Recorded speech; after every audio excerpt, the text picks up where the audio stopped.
In the quiet of her small, unassuming home, Lisa had always found solace in the mundane rhythms of life. Each evening, she would retreat to her bedroom, letting the day's stresses melt away. But lately, a different rhythm had intruded upon her peace, a persistent thumping from the attic above that gnawed at her sanity. It began as a mere annoyance, a sound she could rationalize away as the house settling or perhaps a squirrel scuttling about.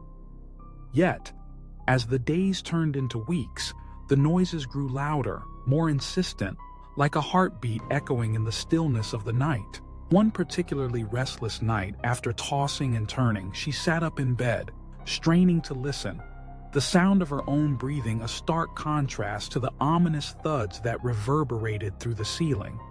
"There it is again," she muttered under her breath, her heart racing. It was a thump followed by a scratching, a sound that seemed to scrape against her very nerves. She chuckled nervously, attempting to dismiss her fears. "It's probably just the pipes. Or a squirrel," she whispered to herself, as if repeating the words could somehow make them true. But as she lay back down, the noise returned, louder this time, a deliberate interruption of her fragile peace.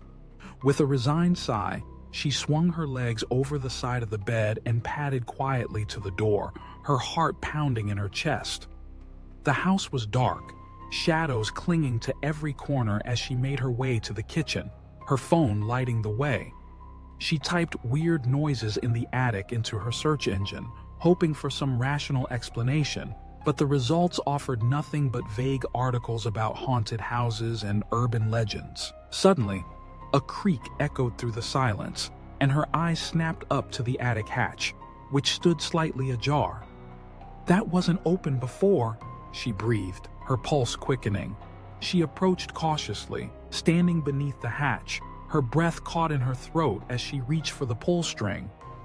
The moment she tugged it, a loud bang erupted from within the attic, causing her to stumble backward, heart racing as silence enveloped her once more.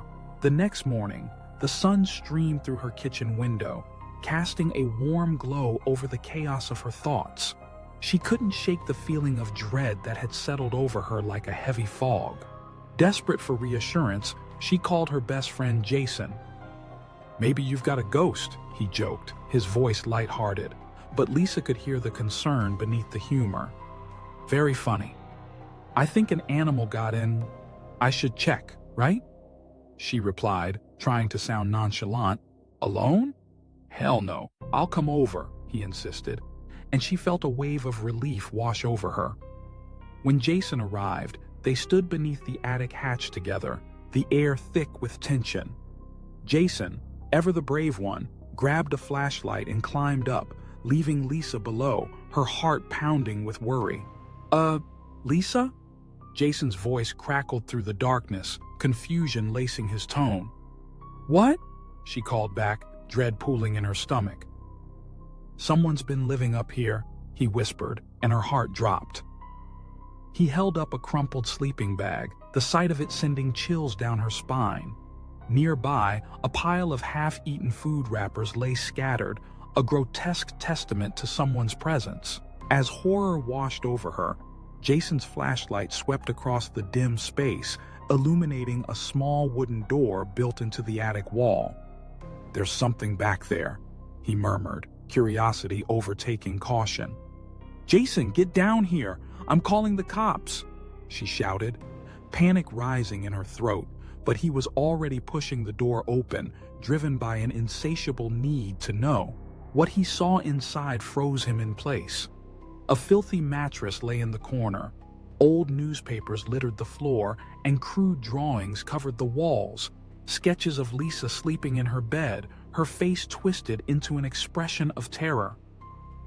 The realization struck them both like a lightning bolt, but before they could react, a man lunged from the shadows, unkempt and grinning, his breath rasping through the silence.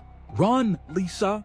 Jason screamed, scrambling backward as the man clawed at him, knocking over boxes in a frenzy. Lisa slammed the attic hatch shut from below, her heart racing, her hands trembling as she pressed against the door. The thumping began, relentless and furious, as the man pounded against the hatch, desperate to escape. The police arrived soon after, their presence a stark contrast to the chaos that had unfolded. They searched the attic, finding only remnants of the man's existence: a mattress, the drawings, and a rusty knife that sent shivers down Lisa's spine.